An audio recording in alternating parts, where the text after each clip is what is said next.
lamig na, malamig na guys dito sa amin. Frozen yung aking car, yung windshield. Ayan, good morning.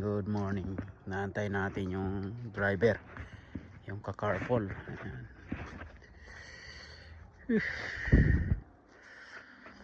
Good morning po. Ayan. Good evening Philippines, kumusta kayo dyan? Anong balita sa inyo dyan, mga kauragon ko, mga kauragon, mga kababayan? Ang inyong kauragon ay papasok na naman sa trabaho, overtime ngayon, OT. Ayan, naantay ko lang yung ka-carpool. Ayan, makikisakay tayo, makikiride para makatipid sa gas si Uragon. Ayan.